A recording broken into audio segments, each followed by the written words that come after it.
welcome everybody tonight to the Raleigh Astronomy Club Imaging Group's February meeting of 2024. Tonight we're going to have a longtime club member, Mark Lang. He is pretty much the comet whisperer when it comes to imaging comets. He has imaged them since before digital. So he just could show us a summation of some of his work that he's done over the years. And yeah, so Mark, you ready?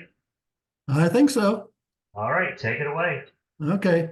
Well, you tickled me when you asked me to do this talk a couple of weeks ago. You said, "Would you show most of your comets?" And I thought, "Oh my God, how much time do we have?" And because I went back over and I got quite a few, but I called out and mainly did some of the better ones here just to save everybody's attention span. So anyway, does everybody see the slide? Okay. Yes. Got it here. Okay. So let me start off with, let's see if this is going to do this. Oh, let me start off with showing my scopes and how I took these pictures over the years. So, what we got here is about 40 years worth of equipment. But back in the early days, I used to use my C11, which is the orange guy over here on the left.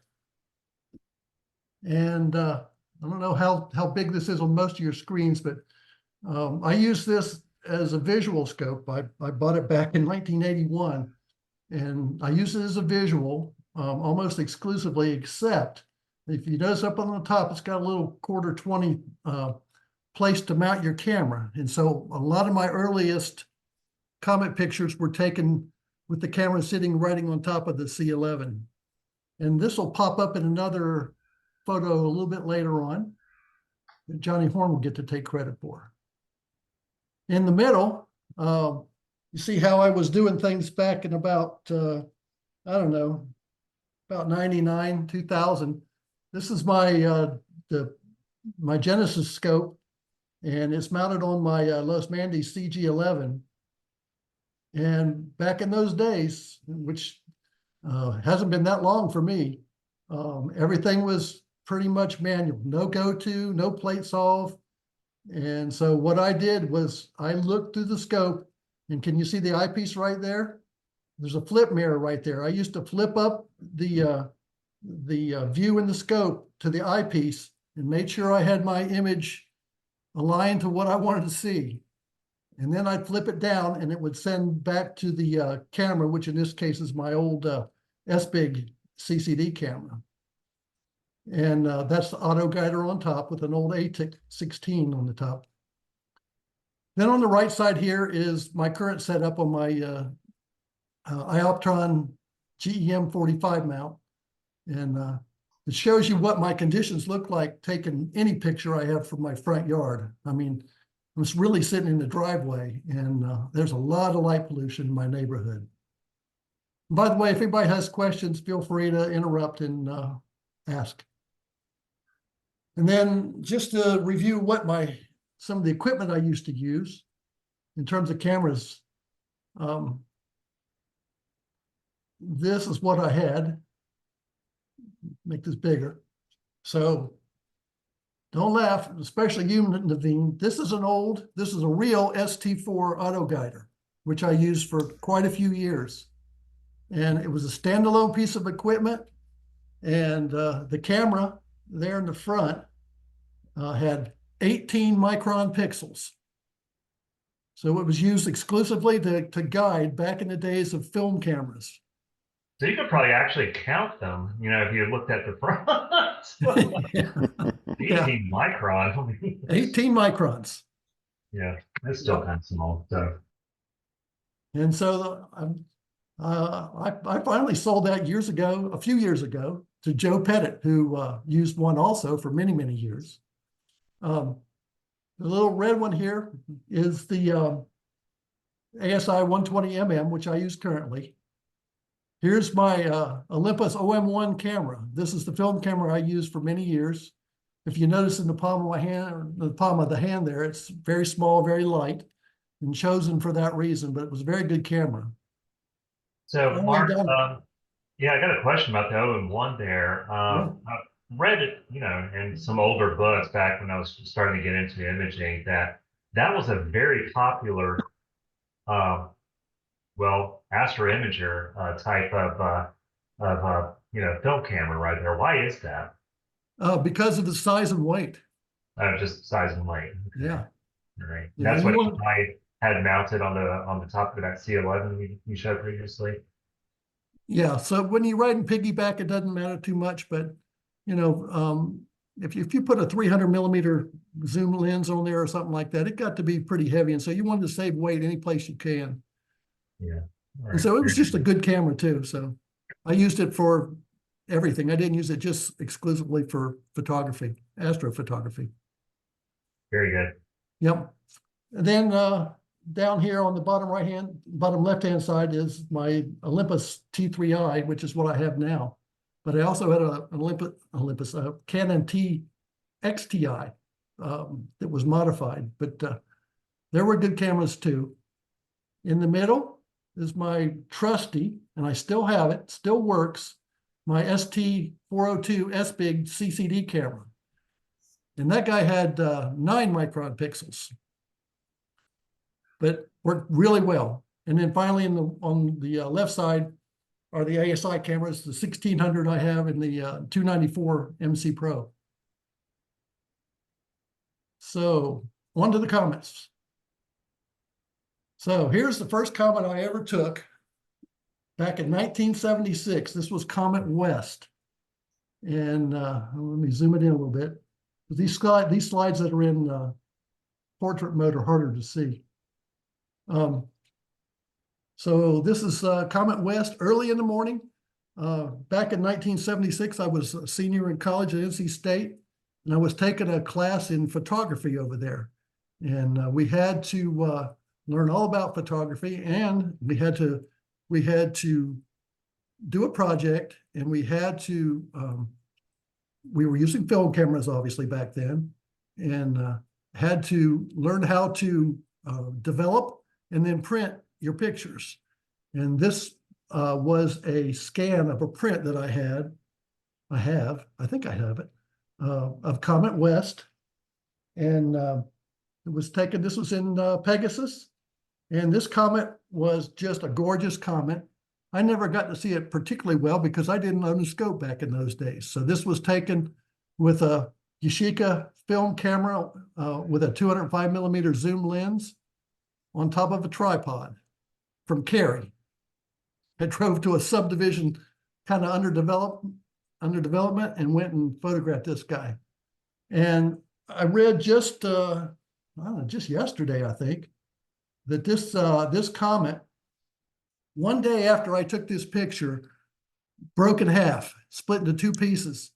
And then several days after that, it broke into 2 more pieces. And so I think it's now kind of disintegrated. I'm not sure if there's anything left of it. But one thing I wanted to explain just for everybody in case they didn't know, when you have comments that say C/ and then a year and then some other information, these are long period comments. So they have periods that are over 200 years. So I can't remember what the period of this comet is, but we'll never see it again.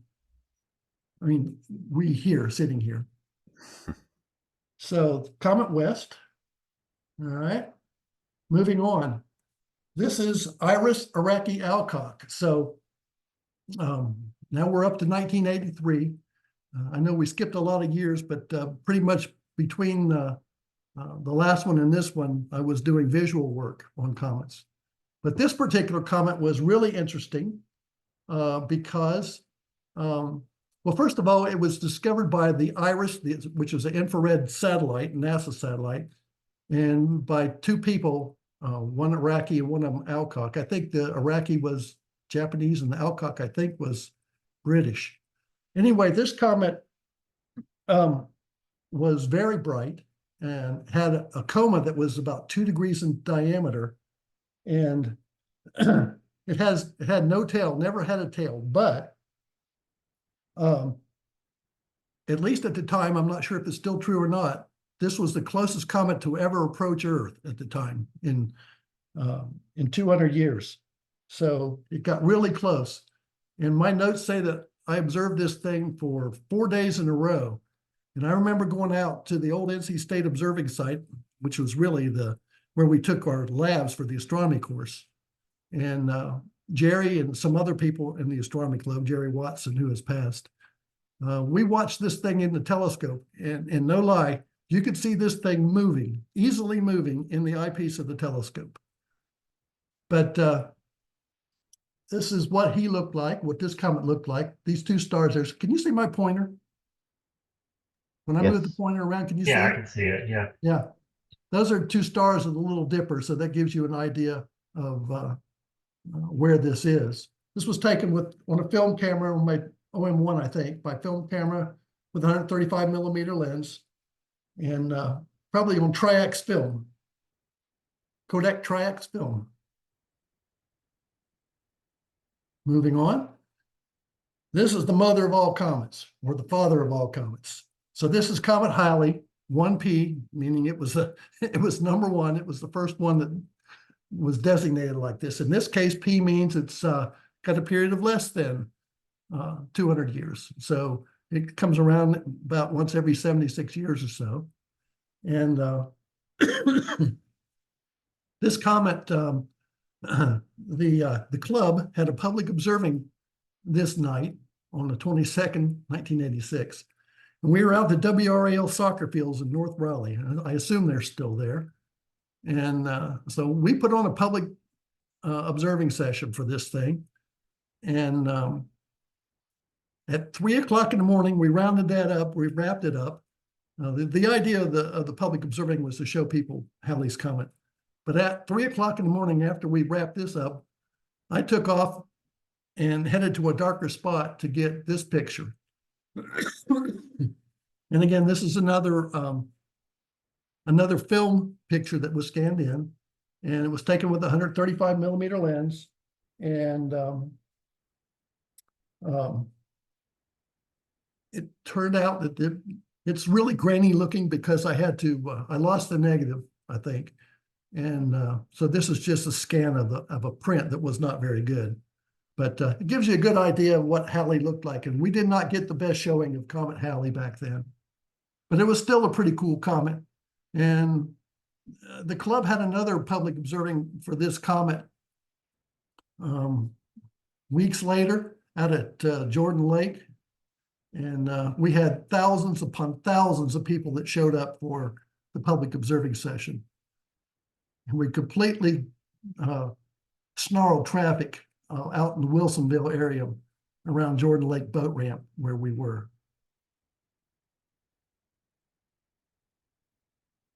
This is Comet Hyakutake, discovered by a Japanese person. And this comet was, I think it had the longest tail of any comet I've seen. This is another film camera shot, this time with a 50 millimeter lens. And my notes say somewhere between 5 and 10 minutes exposure time. And these would be riding piggyback on top of my, in this case, yeah, I would have been riding on my C11. And it just had a long, long tail. So I think this one wins the championship in my book for the longest tail of a comet that I've seen.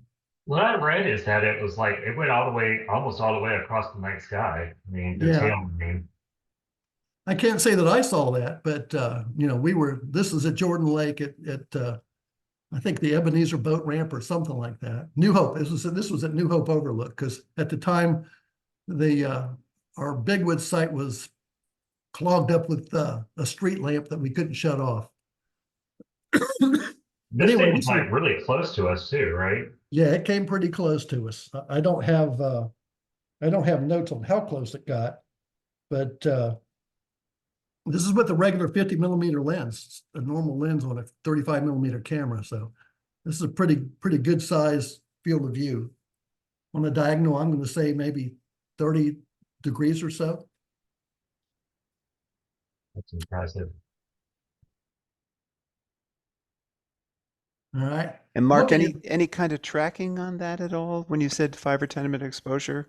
yeah. My telescope, I lined my telescope to the pole and it had an equatorial mount on it. Okay, And okay. so, I just let the clock drive run. And then, I wasn't guiding. I wasn't doing any kind of guiding. Hmm. So I just put the camera up there, let it ride, and trip the shutter. And 5 minutes later, I tripped the shutter again. So the concept of stacking didn't exist back then. These are one shot, and you hope you did it right.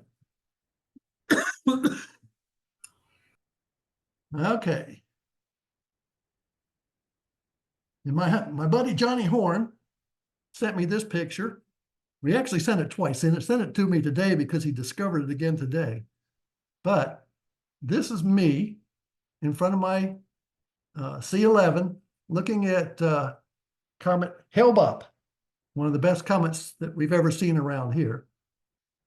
Johnny, did you publish this one in the paper down in Fayetteville? I don't think so. Okay. But this is a cool picture. We shot this, I think, after we had done some fairly serious observing, and this was at a place called the Hayfield. But to me, it was a model plane landing strip, because if you look at the bottom left-hand corner, you can see an air sac, where they gauge which way the wind's blowing. But anyway, Johnny took this picture with me posing in front, looking at the comet. And so this is my picture taken that night of Hale-Bopp. And you can see, I hope, that it had a nice blue ion tail, and then the whitish gas tail, or the whitish dust tail below it. And my notes say that this was taken with a 300 millimeter lens on a 6-minute shot, riding piggyback on ASA 400 slide film.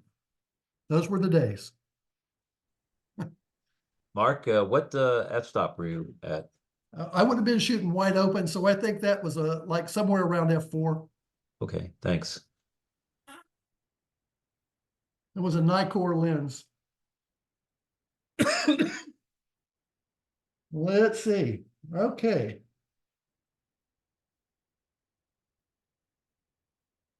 This is a really nice comet that not many people know about.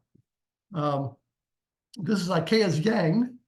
The first name there, Ikea, is a Japanese guy, and you may have heard his name on another comet called Ikea's Seki, which was a sun-grazing comet back in around 65. Really bright, really cool comet with a huge long tail. Unfortunately for me, I was a little too young to know about it and go see. But Ikea Zhang, I took this picture out at Bigwoods, the Bigwood site, and this is the first picture that I have recorded that I took through my Genesis, the white colored refractor that you saw in some of the early pictures. And this comet had a real nice tail and was pretty bright. My notes show it went to about magnitude 3 at the time. It came closest to the sun. So we haven't had any magnitude 3 comets around here for a while, maybe with the exception of Neowise or something like that. So anyway, yeah, by this time I have graduated to my G11 mount, so I'm using a German equatorial instead of piggybacking stuff. But this was a film shot. And if they're black and white, for me, that means it was almost certainly taken on Tri-X black and white film. And then I probably printed it myself.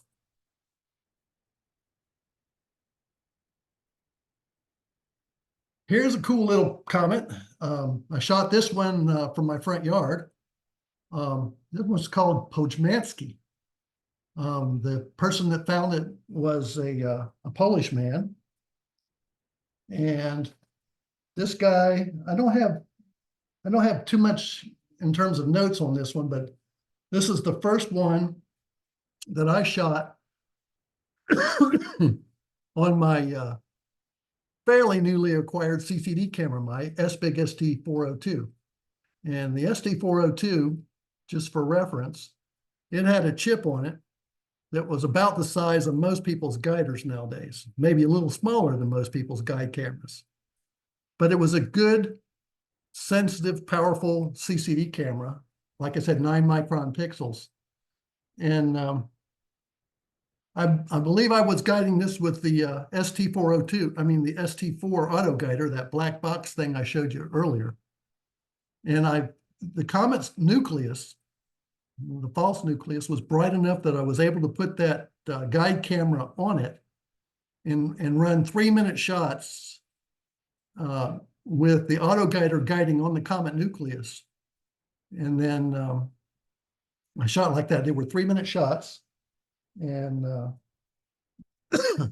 I was pretty happy with that because it was just barely above the trees in my front yard. And so it was only a few degrees, off my horizon, which was pretty good. So Mark, I don't know if you said this already, but is this a stack image? Yeah, this is a stack. I didn't put in my notes how many, but I believe I looked at that thing. It was about 5 or 6 shots stacked together. And I was pretty new at this, so I didn't shoot flats. I didn't have a flat maker back then. And so it's kind of crude, but it's still, you can see the tail pretty well. And I was happy with it. That's what was my goal. All that matters. Is that an ion tail, Mark? I don't know if you mentioned.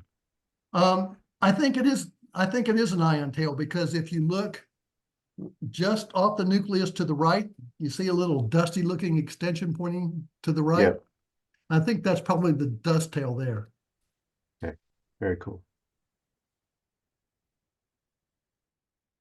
All right, now let's see. Yeah, getting happy with it.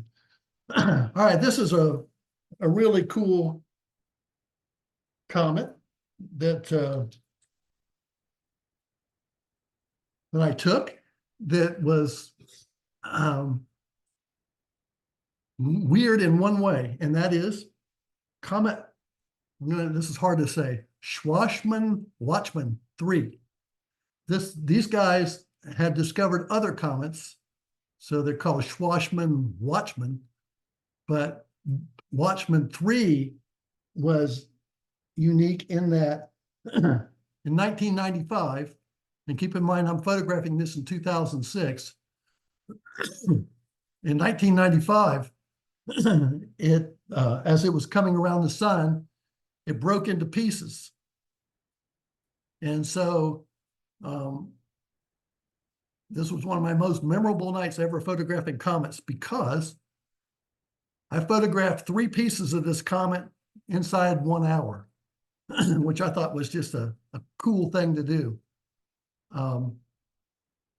If you look out on the web and you Google Schwarzmann-Watchman 3, you'll see a really cool picture, I think from Hubble, that shows this thing just fragmenting into dozens of pieces. And it's a time lapse and you can see them moving. So if you're interested in that sort of thing, check it out.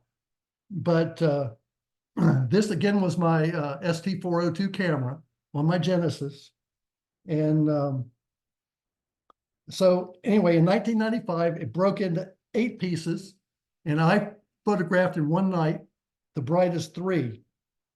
And so they were all still clustered fairly closely in one spot in the sky. And so I didn't have to move the telescope too far, but they were not in the same field of view. So I didn't get one and then the other one right next to it. I had to search for it. And remember, no plate solving, no go-to. So, I had to find it in the eyepiece and then start, my exposures. So anyway, this is fragment B. And I don't recall which one is the brightest. Well, this is the second brightest one, but here is fragment C taken just a few minutes later. And here is fragment G taken a few minutes later than that. So all of that within an hour, I was taking photographs of this thing. The exposures were 1 minute long, and typically I was doing 10 by 1 minute ones, and pretty pleased at how it turned out. And I was pretty lazy on these things. And by the way, the tools I had at my disposal, back in 2006 to process comets were fairly rudimentary compared to what PixInsight can do today. But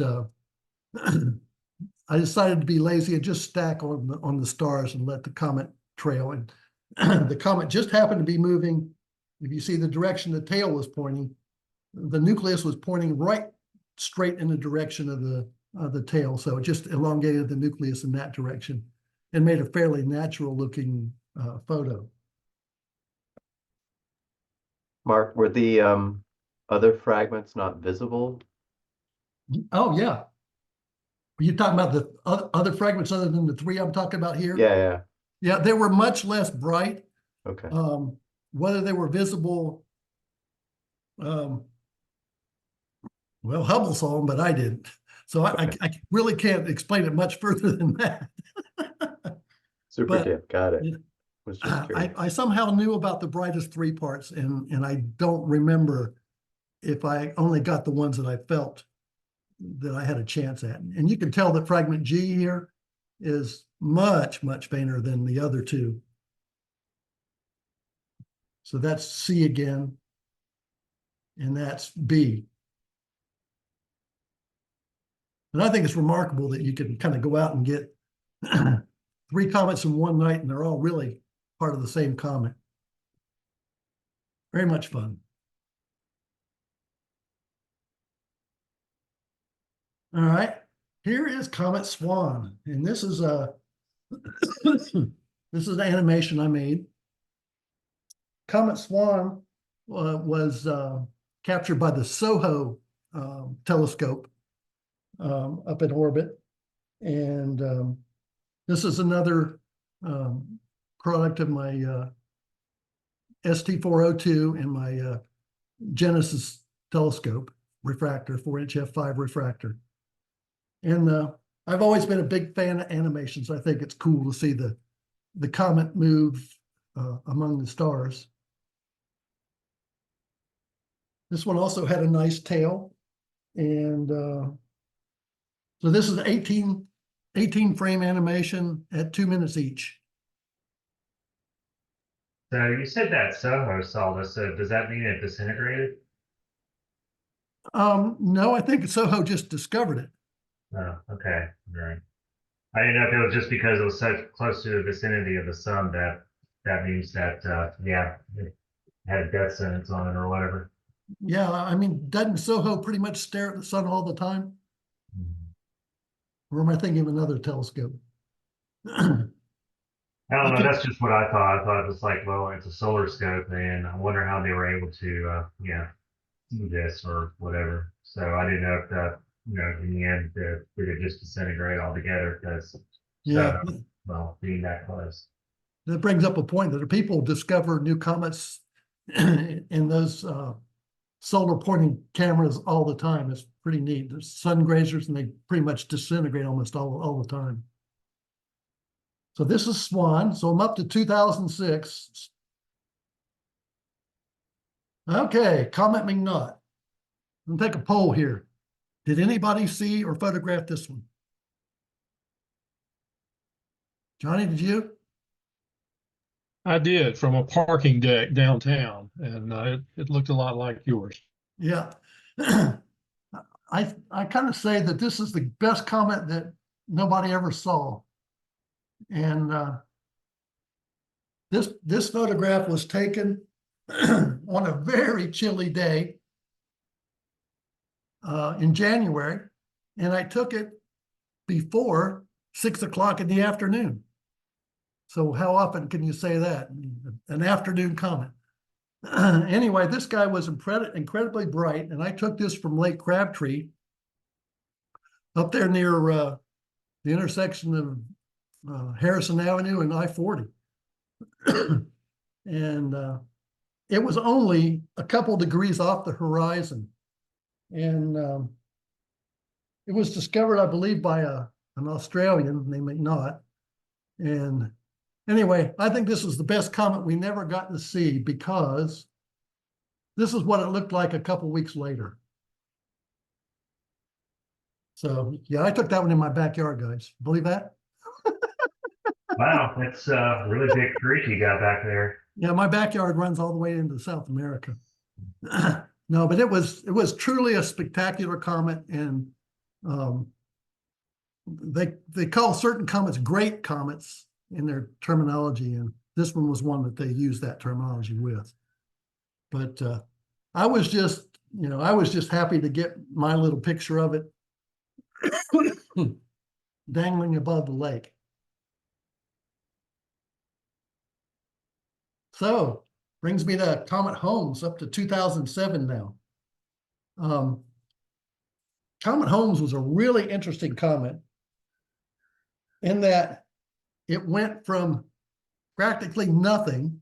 If you notice, it says 17P, so it's a short period comet, but it gets close to the sun, but it's always faint. And then all of a sudden, for some reason, it went poof and threw out this dust all over the place and turned into this round looking comet. And it was bright, and it lasted for several months. I have pictures of it down into or for like 2 to 3 months. But you'll notice that, see if I get it, there's the false nucleus is right there. And I hope this can be seen. You can see a dark zone right in there, and then the coma all around, but there's a faint little tail pointing to the upper right. This was actually the first comet I imaged. Didn't turn out as good as this one, because, well, I was doing afocal. I didn't really know what I was doing that well. But one thing that I'll comment on this is that at least for me, I mean, maybe my eyes weren't as good as they are, back then in 2007. I could actually see this over my apartment that I was staying in downtown Raleigh. I mean, I wouldn't say it was like blazingly bright, but if you were determined and you knew where to look for it, you could actually see it. Yeah, this particular picture is one of the very few I've taken through my C11. So this was at f6, so I had my focal reducer on. And so I'm showing, it was like 18 by 30 seconds stacked. And then this is what it looked like about 10 days later. You can see that it's fainted? No, it got fainter. A lot. The other picture was color, by the way, but it you couldn't really tell it was. But this one you can tell now that it's got the the greener color, and the sort of the outer envelope has dimmed down, and the inner envelope is still pretty bright. But you can still see the false nucleus and the quite a few more stars, because it's not nearly as bright. Anyway, that's Comet Holmes. Here's Comet Hartley, 103P Hartley, so this is a short period. I think the only reason why I really have this one is because it decided to pose itself with the double cluster, which is the 2 open clusters you see in the picture. And this was shot with a DSLR, my Rebel XTI modified. And I was using maximum DL to control the camera.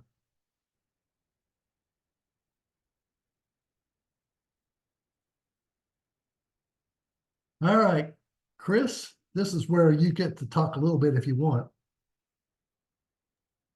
I was there when you took this picture. Is that I good was going enough? to say, I thought you and I were out here together this night.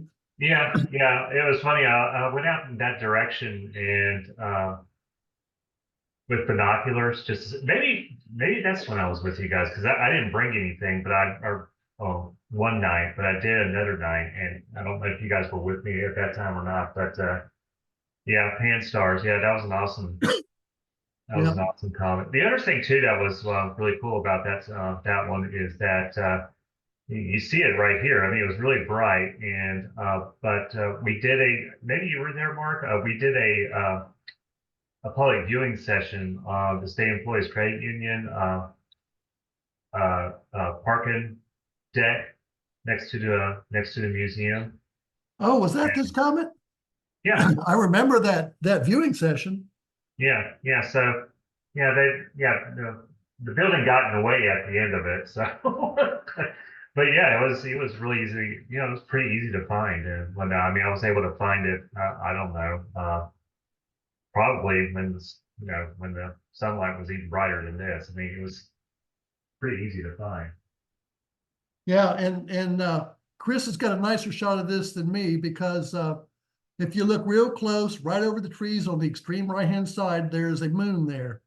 And there was a really pretty crescent moon that I was trying to get a conjunction of the moon and the comet. And I couldn't get my act together quick enough and missed the photo op. But Chris got a really nice picture of this with the moon in the picture. Um, I've seen it, so I'm I know gonna you have got to it. look for it. I know you got it. I don't know. I don't know. It was just I don't know. Yeah. But I believe you were out there with me that night. Yeah, I was. I mean, but yeah, now that I think about it, yeah, because I actually, you took this image and, no, I did not take, no, wait a minute. I know who you're talking about. No, that was, God, what's his name? The other guy that's in the club that likes taking common images. I can't remember his name right offhand, but he was the one that took that, actually. It wasn't me. Oh, okay. That took that conjunction. But what was funny is that I remember this now because you were sitting there and we were both saying that was like the moon is supposed to be close by. I mean, we didn't really understand why it was being obscured so much. And but we went back to your place and we looked at this on the computer and I was like, the moon has got to be right there. And that's what I noticed is it was just peeking above the trees right there. Yeah, and what we I remember that right now. Yeah. you know, what we're seeing is the Earthshine, and back in those days, Chris only lived a mile or so from where I live. But anyway, this was taken at Lake Crabtree, and as you can tell, the sky was pretty bright that night.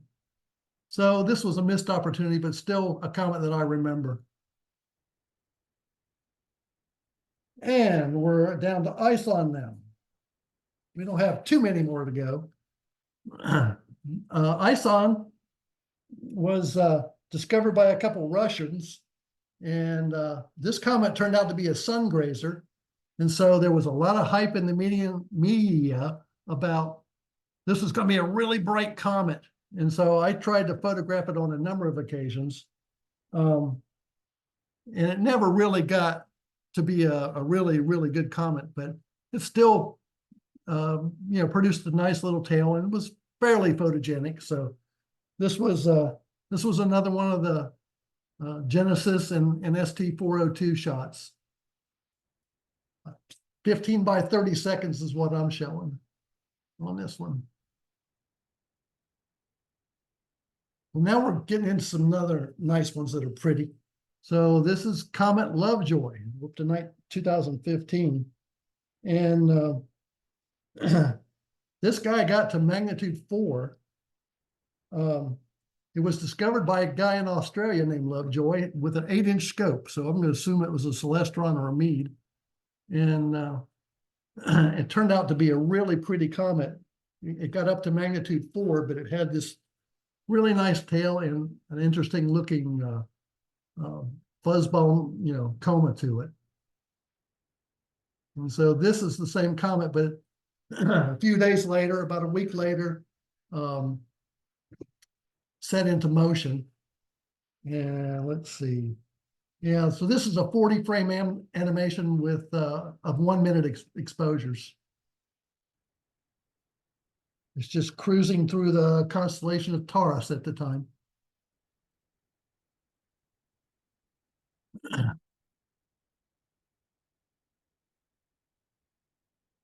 Here we have Comet Catalina. And the only reason I put this one in there was because this is the first comet that I had seen and photographed that had a tail, I'm going to say fantail, but a sun pointing tail to it. I don't know how well it shows up over YouTube or Zoom, but can you guys see that there are two tails pointing in two different directions? Absolutely, Mark. Yeah. So we'll see a better example of this in a little while, but this is Comet Catalina, and it was discovered by one of these survey telescopes in Arizona. Taken with a DSLR in my Genesis. And here is 41P Tuttle, another short period comet, Tuttle Giacobini-Crasac. And it decided it was going to make an appearance up in Ursa Major with the Owl Nebula and M105, M108. Yeah. So other than the fact that it decided it was going to pose with these other two nice objects, it wasn't wasn't that spectacular, but it did make a nice composite picture. Whoops. And this is Giacobini Zinner. You've seen that name before already. On this night, I decided to take a picture. I had a newly acquired ASI 1600 camera and decided that I was going to take a shot of it with the new camera, newly used camera. But it was a nice little camera, nice little comet. And but when I looked at it closely, I after I finished messing around with the ASI 1600, I put my DSLR back on and took some more pictures. And I was surprised when I processed the pictures because I had an asteroid pretty close to the comet. Can you see above the pointer? Can you see the asteroid moving? Oh, that's cute. So you got the comet going this way and the asteroid going that way. So that doesn't often happen.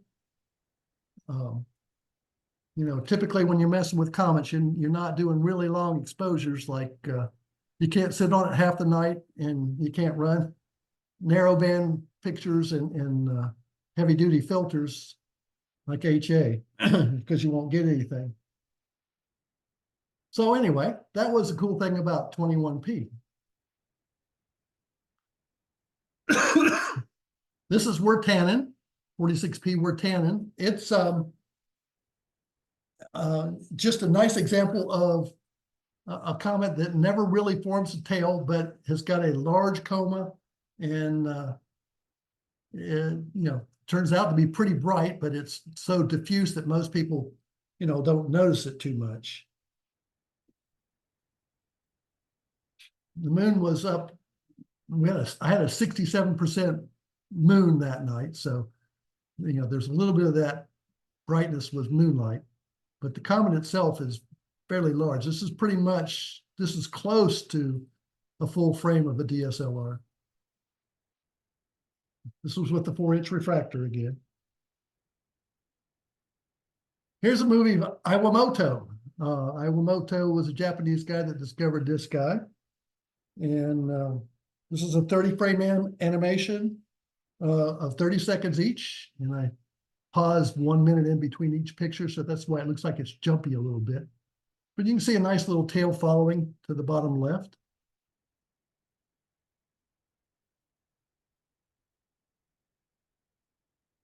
All right, and here's another comet posing with the double cluster in Perseus. Up here is Pan-STARRS. Pan-STARRS is a telescope up in Hawaii, I believe. And it finds record numbers of objects that are moving around the sky, asteroids especially, and comets. Is that taken with your ASI 294? Let's see. Let's see. I lost my place.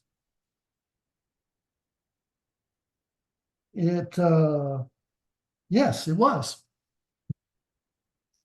So you could have had one just like that, Don. Yep. Yep. Here's the same Pan-STARRS comet. Let's see, this was 4 months later. And it decided to stop by M81, M82. And I can never remember the name of that guy.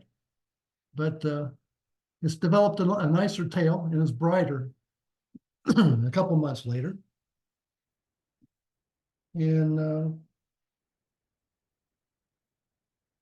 yep, this is the 294 again, the SI 294. We'll zoom in just a little bit.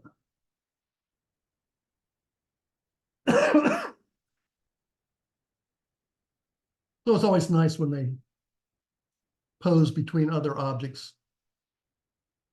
Okay, and we get to Neowise. We're getting real close to the end now.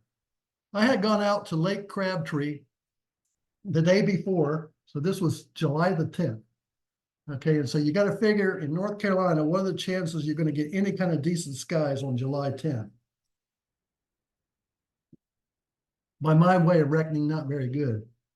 Anyway, I went out there and figured out where the comet was going to be. And this was early in the morning. And Phyllis and I went out there, and she looked over there to the horizon. She says, "Is that the comet's tail right above the trees there?" And I said, "Sure looks like it." So I put the camera on it. I just got my DSLR on a tripod. And I got my Nikkor 180 millimeter lens on it. and slowly but surely, the comet revealed itself coming up above the trees. And so Neowise, I'm sure most people that have been imaging, for at least 3 or 4 years have probably got a picture of this also. But Well, most of us were probably sheltering in place at that time too. did we have a hurricane? No, we had a Oh, we had virus. a pandemic, didn't we? I forgot about that. Yes, we had a pandemic.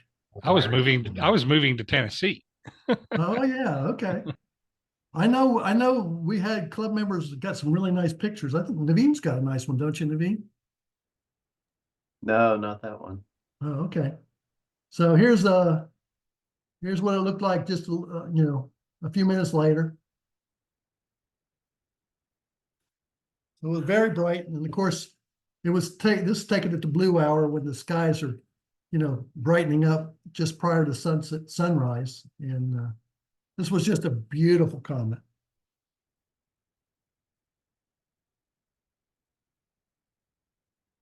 And Comet Leonard and M3, the globular cluster in Canis Venatici. See. I gotta say, I think that's my favorite cluster plus comet picture that you've got here. It's neat to get one near a globular, that's for sure. Yeah. Yeah, and I know Johnny Horn's got a nice one with this. I think he took it up at Grandfather Mountain. And anyway, this is Leonard and M3. And here's the other two-tailed comet. This is ZTF, January last year. I took this one in my front yard real early in the morning, and turned out pretty nicely for all the light pollution I got with the street lights. And one more and we're done. So this is Pons Brooks. It's still in the sky right now. It's getting brighter daily, but at this time it had gone through periods, 4 or 5 different periods of rapid intensification where it would get brighter by 4 or 5 magnitudes. And so I went out early in the morning, I believe. And this was taken with my C8, my Edge HD 800 at f7 on the ASI 1600 mono. That was pretty tiny. Yeah, and I like this picture because the comet looks so strange, and it reminds me of the Millennium Falcon in Star Wars. And I still to this day haven't seen an explanation that I can fathom as to why it had that set of horns on it, the dark area behind the rest of it. They talk about cryovolcanoes, but it never changed over a period of hours. So anyway, so that is it. Anybody have any questions or comments or anything? Well, it's a very nice collection. So, I mean, what is your tally right now? I mean, I don't know exactly. I don't really keep count of them, but I know it's, between 50 and 60 probably. wow. Wow. Is there a Alcor award for 100? No, there are only 2 awards. There's the silver level, which I think is you have to have somewhere in the neighborhood of 15 or so, I think. Maybe Dean could look that up because he's big into the astronomical league stuff. Yeah, I think it's 30, Mark. No, this was the it's 30. Okay, so I got the gold award, the gold member, and I looked and I submitted 42 when I got my certificate for the gold award. But I had more than was needed, so I probably only needed 40 or something like that. Yeah, I think I'm only up to a dozen right now. Well, get to work. There's still plenty of time. Yes, sir. And Mark, you read my mind. I was going to ask you if you've discovered anything further about the Pons Brooks in terms of what was forming that unusual shape. Because I checked out a bunch of things, you couldn't find anything either. I read a couple explanations, and you have one person giving this explanation and another person giving another explanation, and none of them sounded really. It didn't create any traction with me. Mm-hmm. But now that the comet is much closer to the sun, and you don't really see too much of the dark spot onto one side. So no, I wish some professional astronomer would get in there and tell us exactly what the deal is, but they probably don't know. Yeah, I think comets will always be an enigma as far as the way they behave, the way they don't brighten up when we want them to, the way they brighten up when we don't expect it. Maybe they should just call comets quasars. I mean, that's what quasars are, just mystery objects, right? Yeah. Whatever. Comets have attracted the attention of people since the early times. Yeah. And I know why. I love them.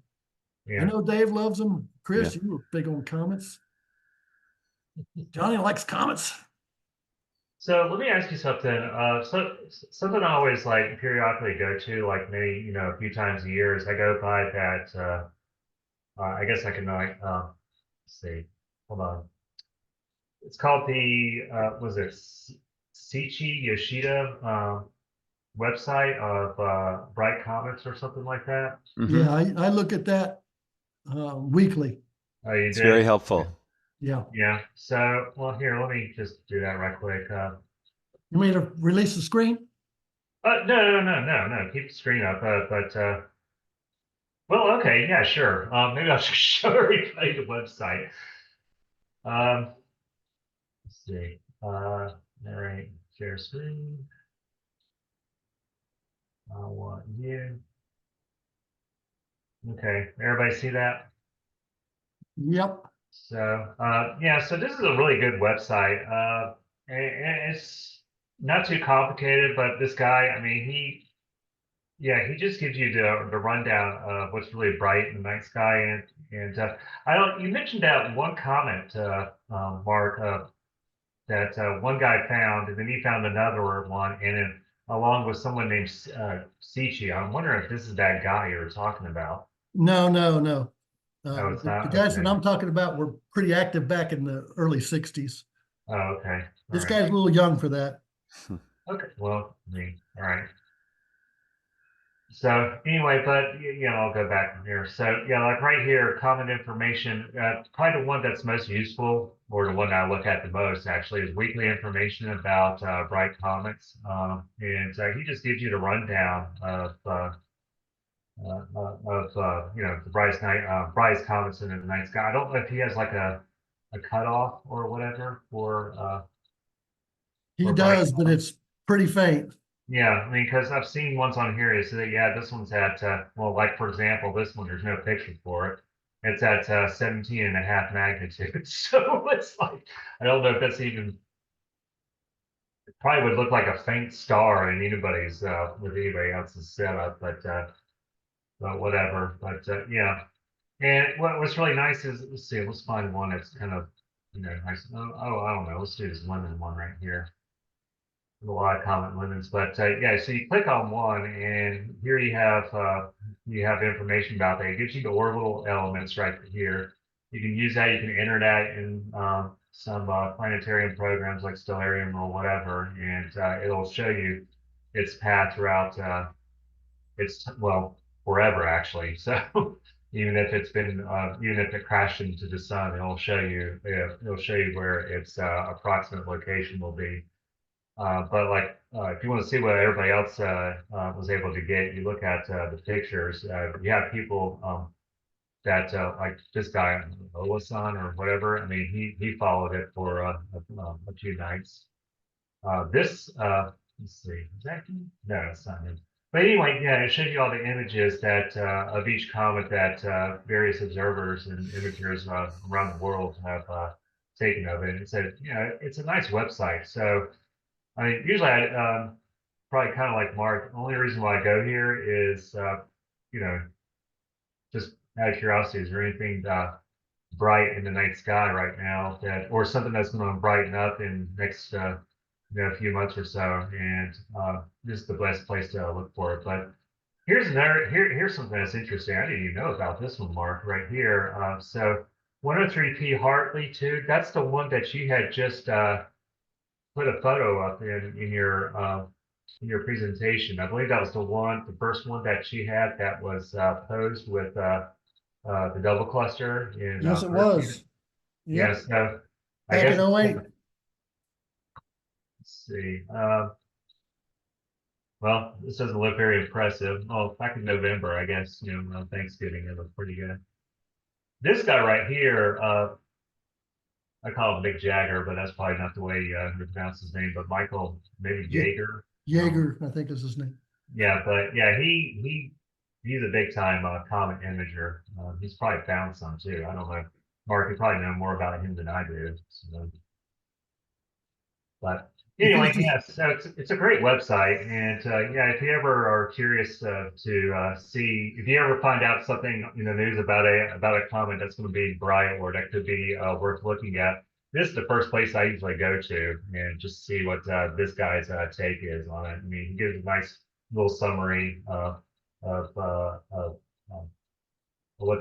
the comet's behaving and its prediction of maybe possibly brightening up, or if what you're seeing right now is like it's at its prime time and now it's fading away or whatever. But Chris, anyway, yeah, And one Chris, the thing I other, really like about this website is he lists the brightest ones first.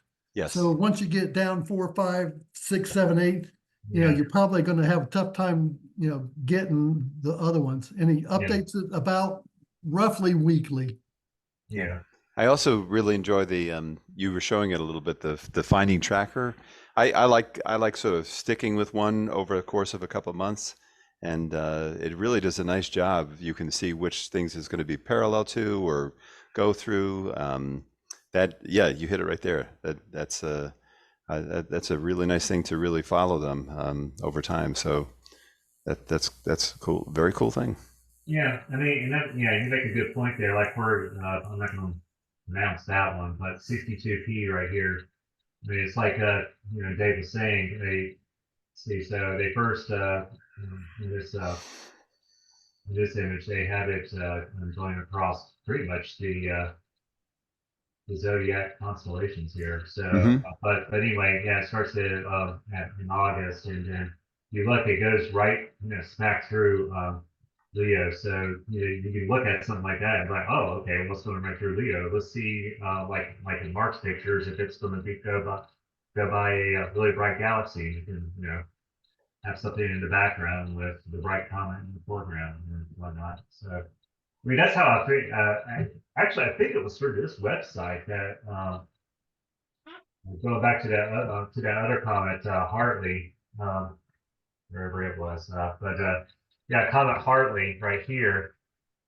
Let's see. Yeah, so it kind of shows it. So I guess it's already gone through its period here. I don't remember what the period of this guy was. But if you look right here, it goes through the legs of Perseus, and I think it's somewhere in here is where the double cluster is.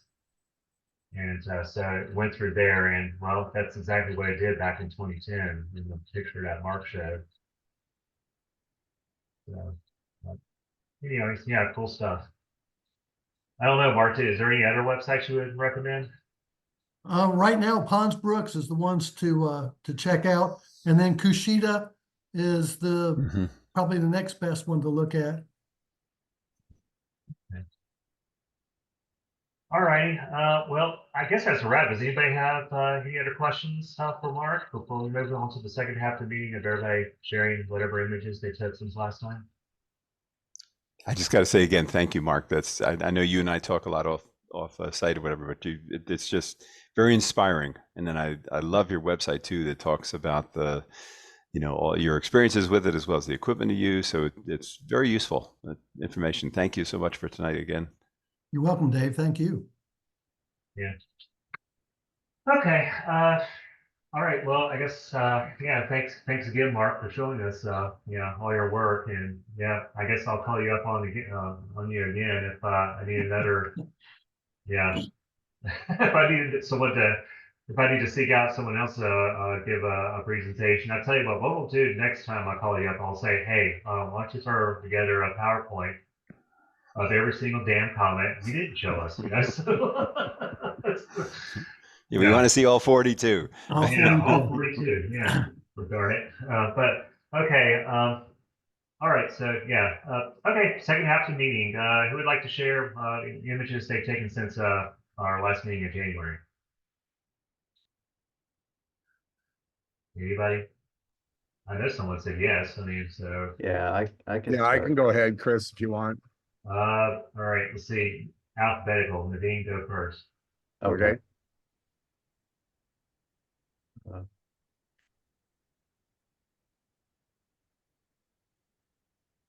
All right. All Very right. good. You made it too. So I've got my tabs are all hidden by Zoom. This is great. There we go. Okay. 6 different pictures. I'm going to stay away from the imaging challenge one. We'll show those in May.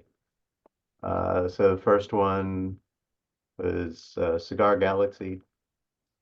It's just sorry, I gotta go look at my notes here. About 8 hours of HA and then hour-ish each RGB with the C8 and monochrome camera. What did HA look like mainly? I mean, I assume that the red part right there is HA, and did it? I mean, Yeah, all you saw with HA? no. So I believe it's also like the core, the bright area of the galaxy is also pretty well lit up. That makes sense because it's white. Yeah, it was a little fun to try and get them blended together. I think I ended up adding the HA to the red, Okay. or taking the maximum of the two or something funky. I've got notes somewhere because this one was Usually do it. Do you just replace the HA with the red? Replace the red channel with HA? Is that what you usually do? not. I'll in Fixed Insight I'll usually look at using either the emission line integration script or the narrowband combination script. I have sometimes replaced red with HA. For this one, it didn't work right for me, so I ended up doing something else.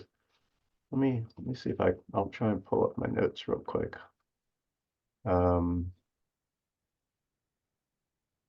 on, let's see here. This is cigar. So I'm off on another screen. I'll pull up another image and poke at it, and we can circle back. I don't know why Astrobin is still plate solving this. Cone.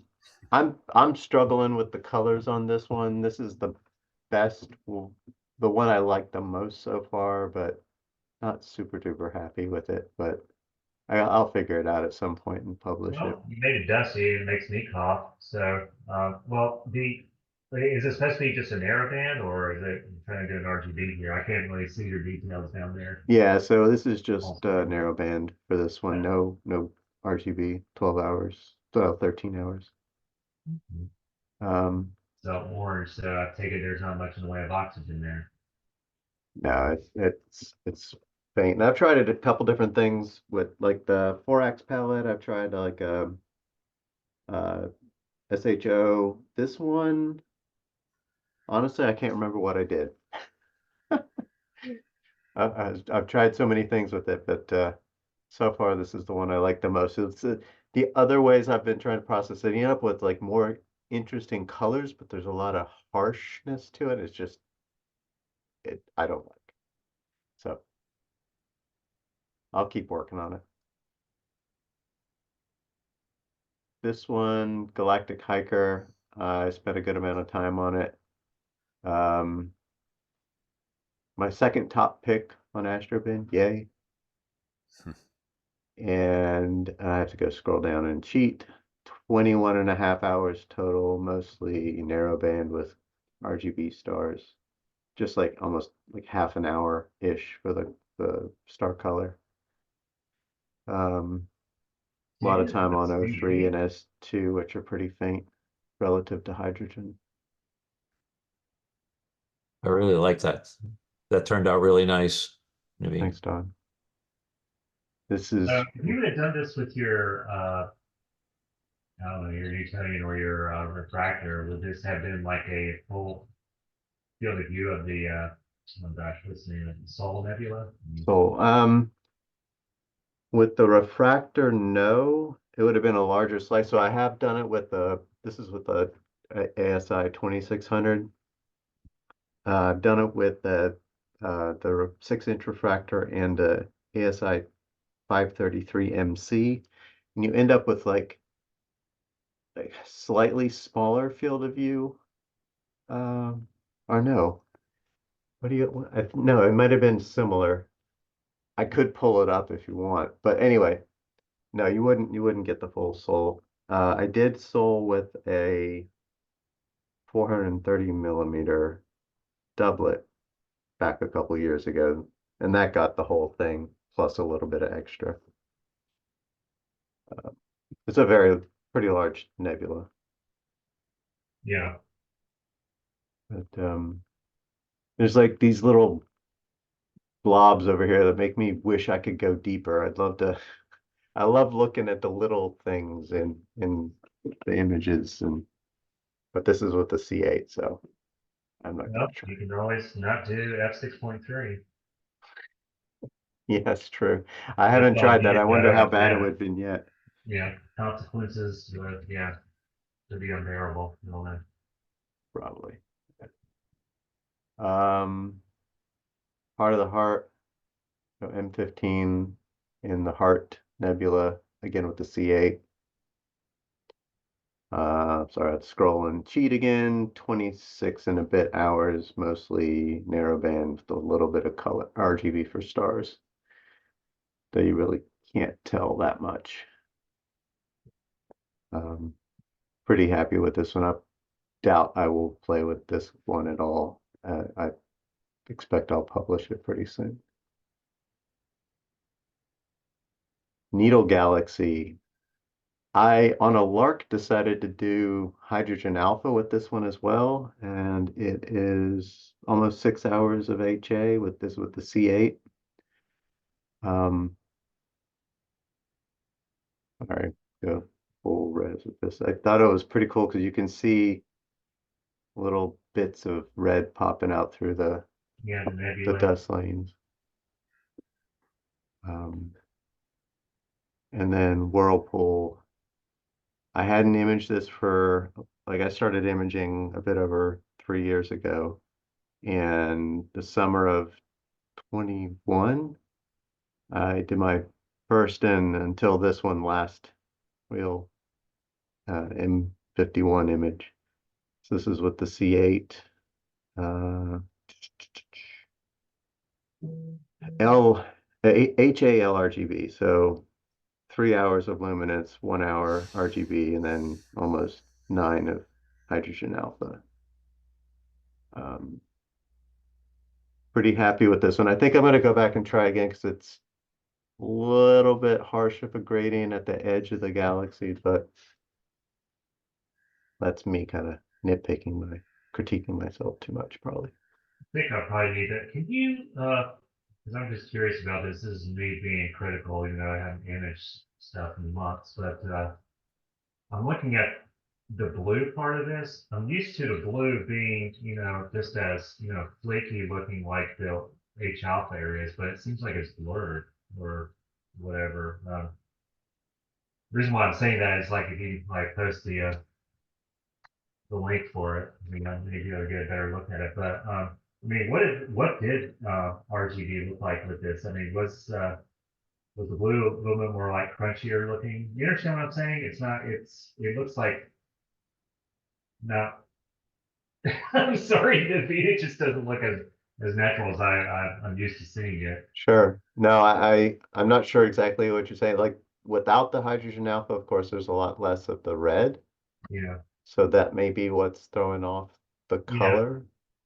Yeah. I don't know. It's just, yeah. I'm just used to seeing that because okay, so you look at a galaxy, right? When you're looking Yeah. at like the little lumps of hydrogen alpha, those are obviously just nebula complexes, right? Yep. Then the little brown streaks and whatnot, well, that's the dust, and then of course you got a little clouds of dust going around it like it's, you know, doing that other galaxy that's trying to engulf or whatever. But then you also see reflection nebulae, and I'm used to the reflection nebulae in the whirlpool being like, you know, like I said, they look flaky like snowflakes or something, and I don't know why. It Huh. just seemed like it's popping up here. So, okay. Well, here you put it on there. Maybe it's like I said, it's Yeah. maybe, Like that little bit there? yeah, exactly. Okay. Or like if you look at the you know, the nucleus and go to like maybe the 8 o'clock position, see how it's nice and flaky there. This, The blue. Let's see. yeah. Okay, well, it does look that. Yeah, I think this is just my screen screwing this thing up as far as like the live feed. And looking at it here on the browser, it looks a little better. Yeah. Okay. Yeah. I mean, Sorry it could be too, like I hadn't really thought about processing it to try and pull that kind of stuff out. Yeah, I'm guessing you probably could just sharpen blue. I mean, that's Yeah, yeah. big as far as you would need to take it. I mean, it wouldn't take much. All right. I'll take that into uh, consideration, but I do expect to go play with it against. If you look at it, doesn't seem that harsh here, but like in PixInsight, there was a more striated gradient at the edge of the galaxy that I didn't particularly like, but They're just from imaging it. That's not like from straight light from somewhere. I used ACDNR preview to create masks, and they're basically like kind of like they're clipping high and low, and I think it's not what I generally do, and I decided I don't like it. So I will stop doing that for that, for just making random masks. So they're like, I'm just gonna try this out. It seemed kind of cool, but yeah. Okay, very good. Steve, you're up. All righty. Let's see. All right, see, where's the share at here? All right.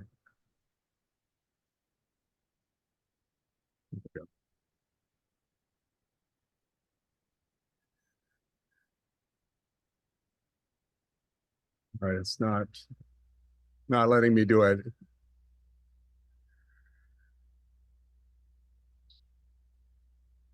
Yeah, it has all participants. Hang on.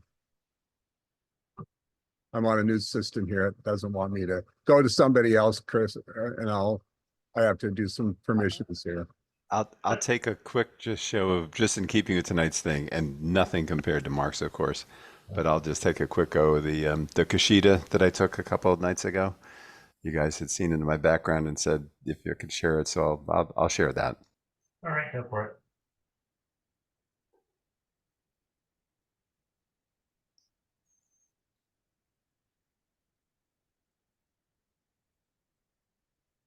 And is that coming up? It looks like you're sharing your File Explorer. file viewer. You're not sharing the actual image. Oh, that's problematic.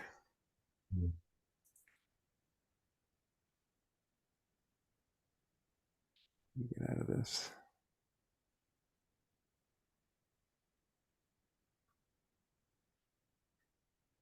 So explain to me what was happening.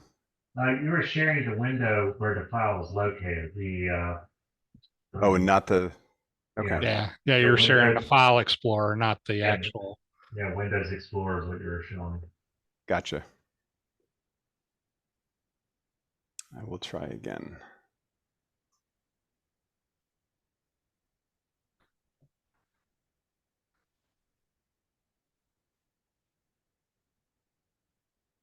There you go. Very good. Is that it? Yep. Okay. And again, it's a grizzly is the way to think about this one. I was actually playing with the reducer that I just borrowed from somebody, and so wasn't intending to really get a picture of the Kushida, but Mark and I had been talking about it, so I went ahead and just snapped. It's 14 frames, 60 seconds each, and just didn't basically do anything other than just a tiny little bit of processing.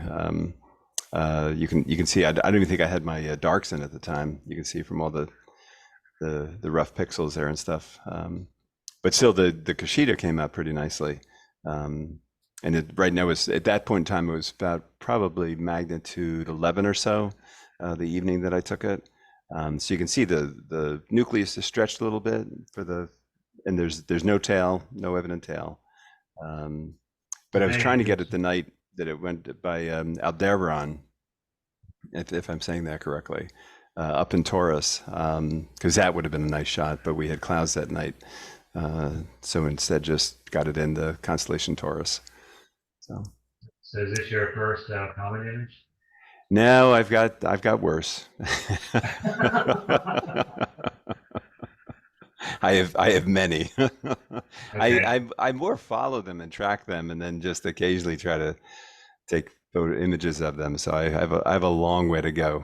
So I like it, Dave. thank you. I'll stop my share. Okay. Yeah, they can be excruciating. I mean, it's like what Mark put in the chat, or Naveen put in the chat, actually. It's like capturing them is pretty easy, but the actual processing of them, if you're processing the nightscape and then you're processing something that's moving, it gets pretty time consuming. Yes, and especially I've actually done one or two that's come out pretty nicely when I use Deep Sky Stacker or DSS to go ahead and look through, sort of stack them so you can focus on the comet. But the couple that are out there right now are so dim that it will not identify them when you're first trying to tell it to, here's the comet.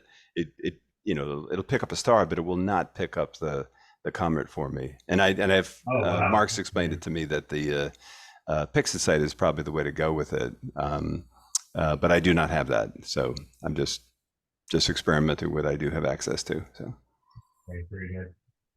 Okay, anybody else? Steve, do you want to go or do you want me to go? I can go ahead. I think it's see if this is working now. Yep, Yeah. you're working. Yep. There you go. All right. All right. I've been doing Sea Star stuff because I've been traveling out of the country since December. So here is just 2 days ago, I guess now. It's a Sea Star of the sun, obviously, in the solar mode with the solar filter. And there's that very nice big bunch of sunspots there. And the Sea Star now has a stacking facility for stacking videos and stuff like this. So this was done with a 2-minute video of the sun, and it tracks on the sun and takes a 2-minute video in a raw mode. And then internally you can do the stacking, and does a pretty good job of doing that. So let's see if I can get it on. Got stuff in the way here. Okay. All right, so that's that. And then you can zoom in on it. It has a mode where you can do a 2x or 4x. So I did a 2x on it and did another video and stacked it internally. And so you get a little bit of closer view of it. So it's a lot of fun. It takes 5 minutes to set up and to do things.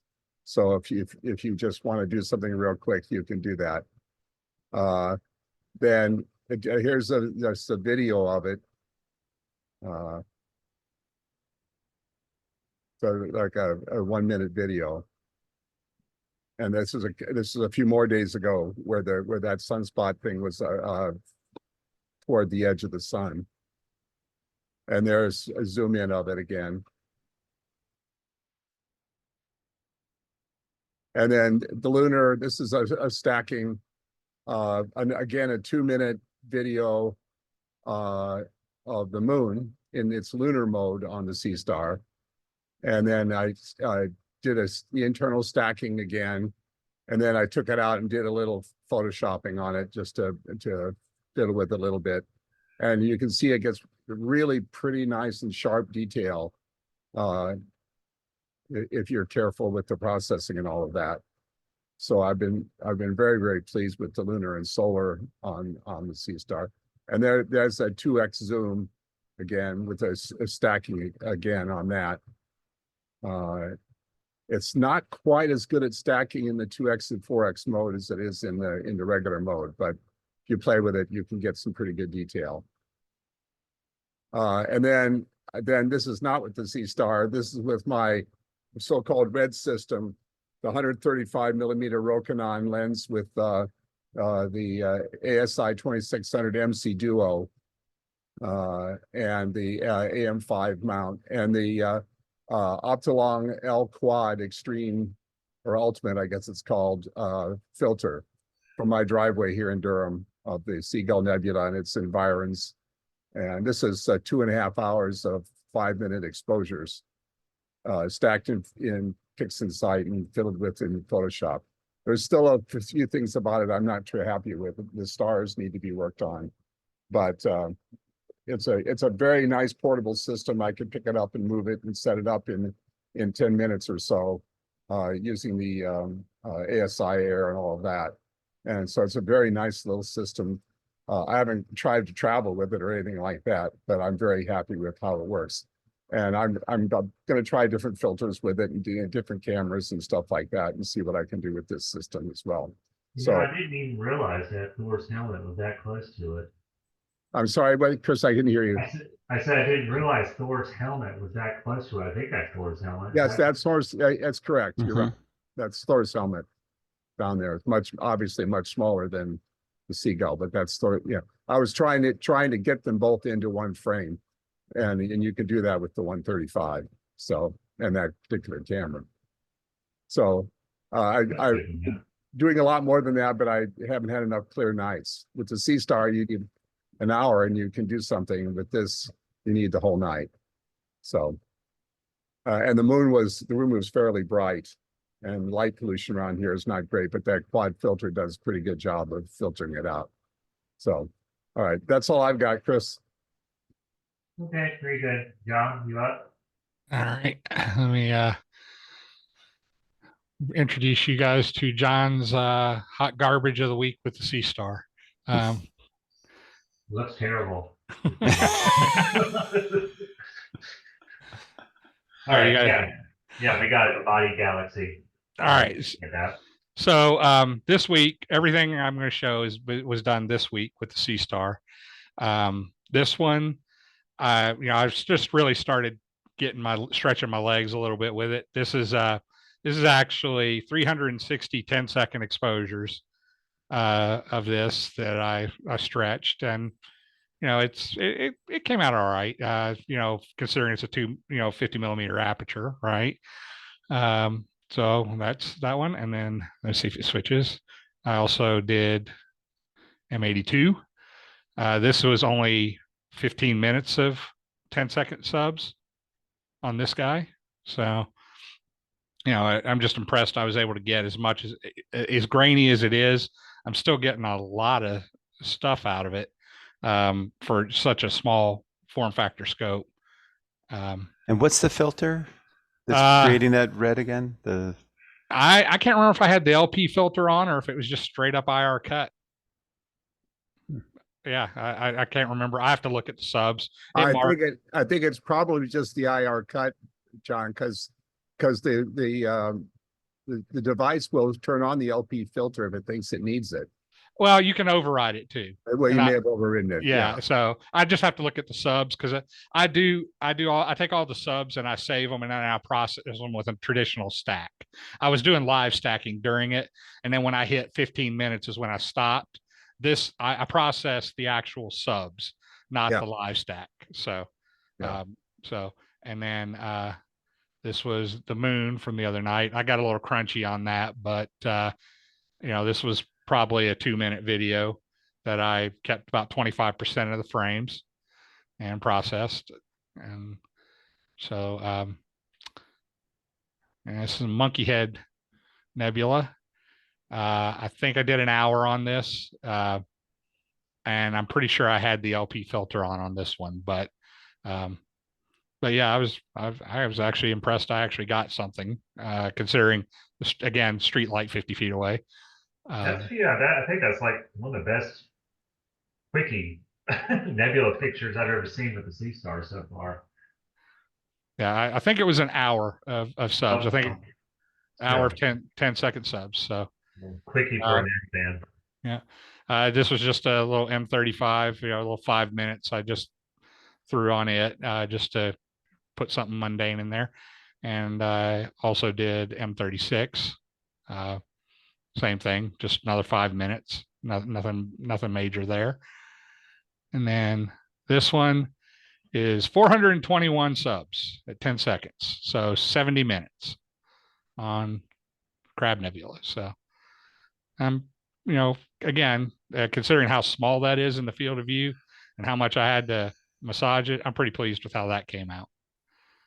And then this is moon from last night. I think that's the last one. Yep, that is the last one.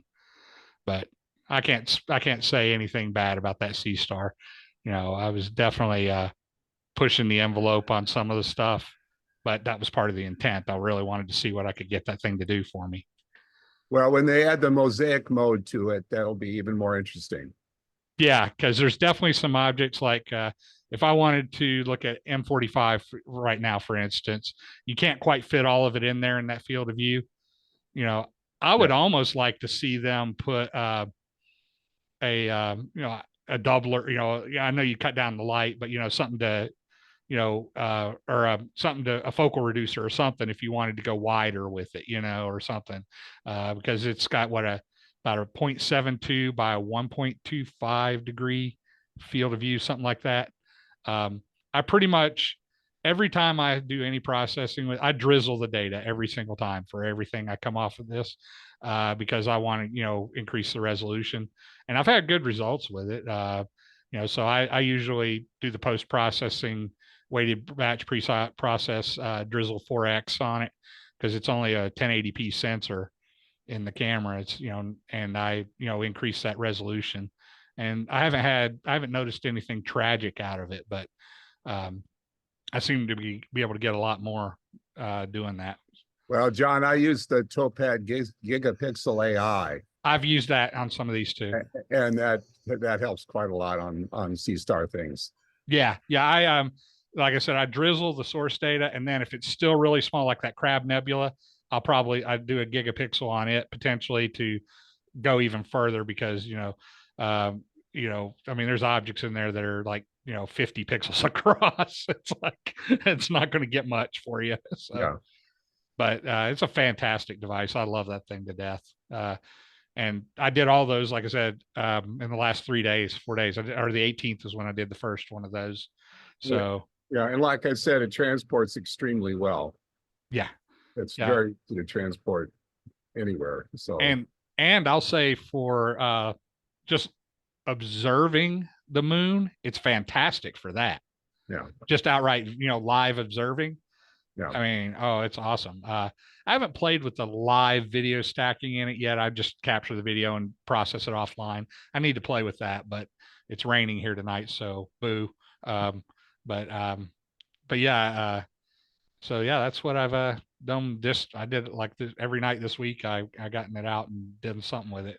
I got a few other things that are that make that hot garbage look like masterpieces. So so some of that was a bad. Like I tried to do Flaming Star, and yeah, that just did not go well.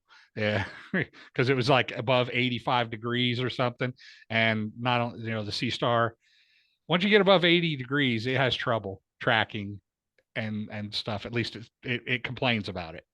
And I noticed a lot of subs were getting trailing, so it took forever to get 15 or 20 minutes of subs at that above 80 degrees in altitude. And it could have been something on my side too, but Yeah, I put up my other Sea Star images, my Flickr album on the chat. Just there's lots of other things you can do with it.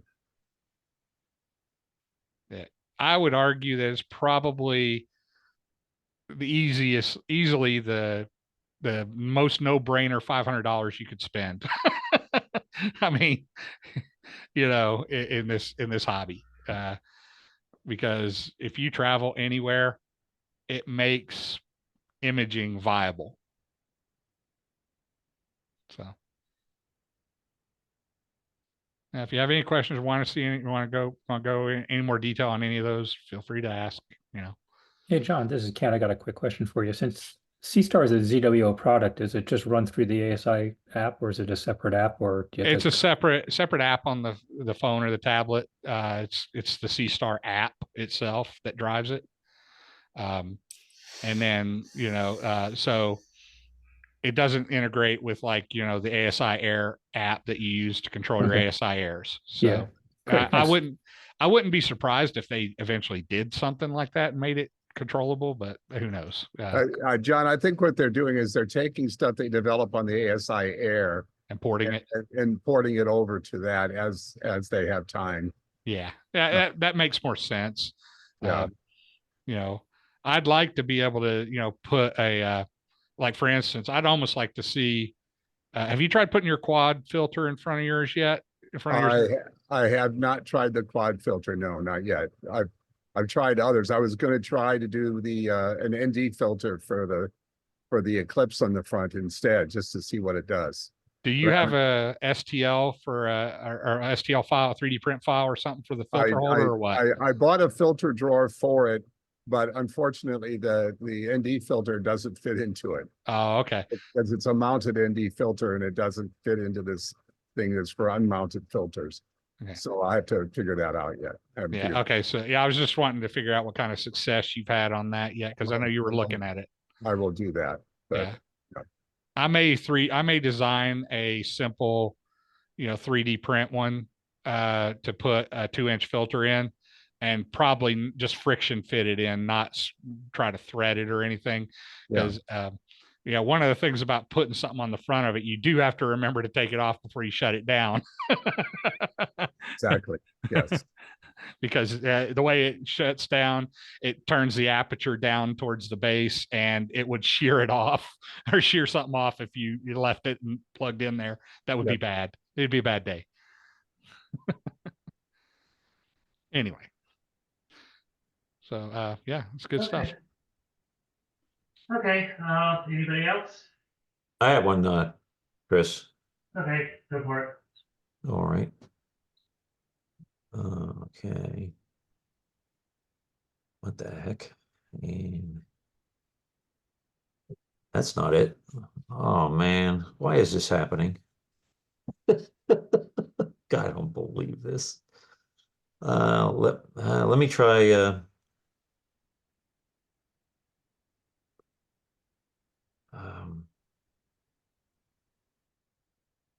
I don't know what happened. You hear me? Yeah, we hear it fine. God, oh, I, I don't know what the heck is going on. I blame Windows by default. I don't believe this. Oh gosh, I normally don't have this problem. It's up on the bottom of my screen, and let me just close some stuff down.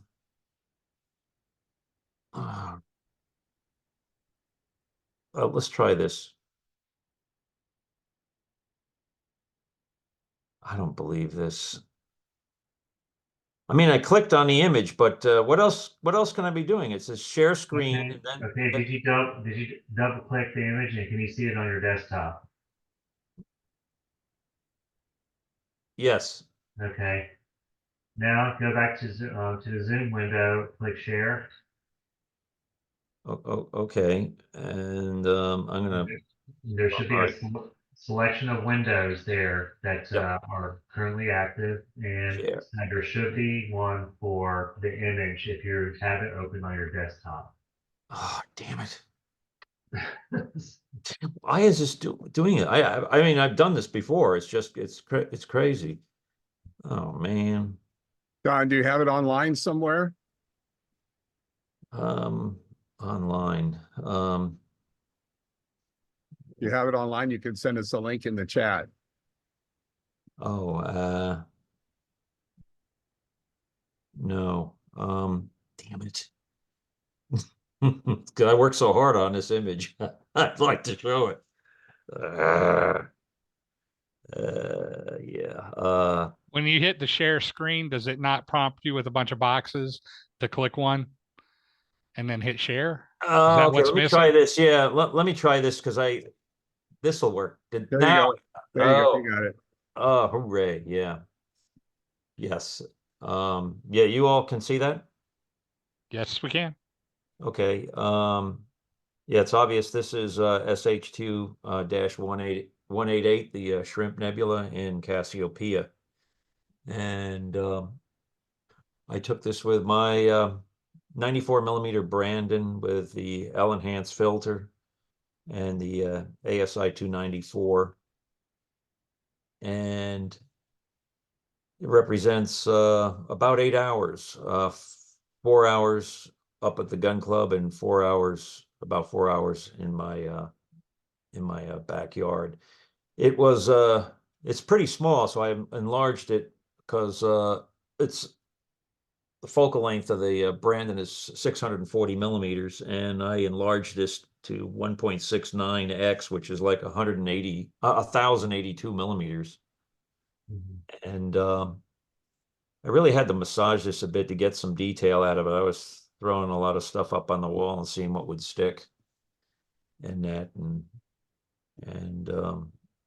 this is about the best I could do with the, I guess you could say, limited amount of time in that. But yeah, I think it looks great, Don. yeah, it's I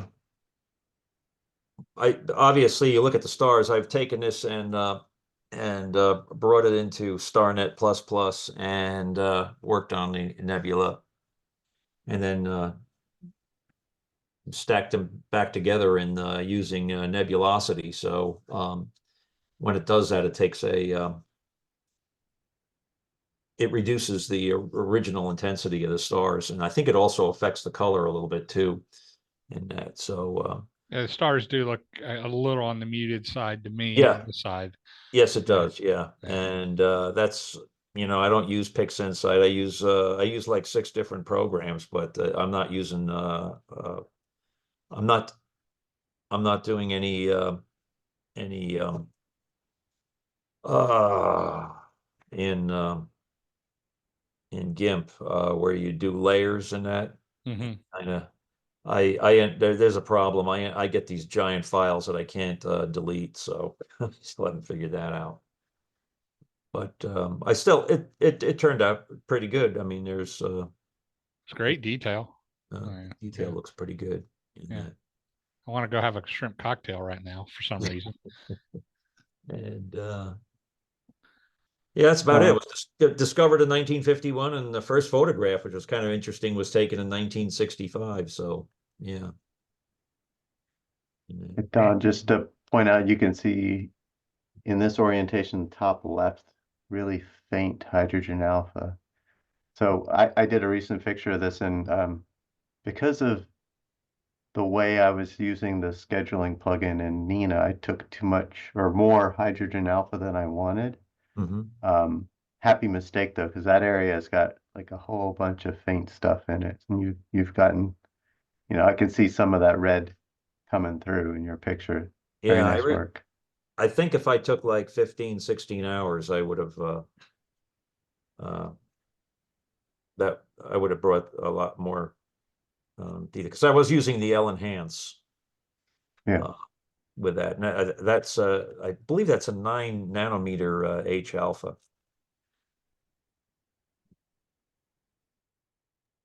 All right, very good. Okay, yeah, that's it. Okay, anybody else out there? I can share one. I have a work in progress if you all don't mind. Yeah, sure, go for it. Let's see. Let's see. Hmm.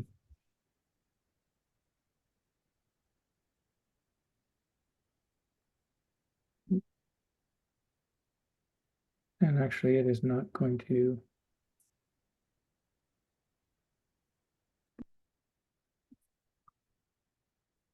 One second.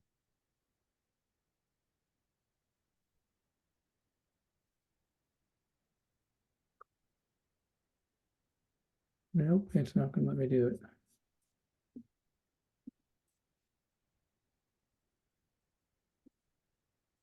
Actually, there you go. You got it now?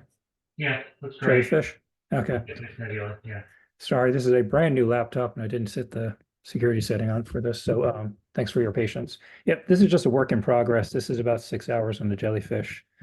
I did some basic processing on it and picks in sight, but it's not complete. You can still see there's some blue casting that I got on the edges here, but I really just want to get a little bit more time on this before I call it final, before I really finish the processing on it. But I was playing around with some of the narrowband, what do they call it, narrowband normalization features, and I think that this is in an HSO palette that they have, so I was just playing around with it.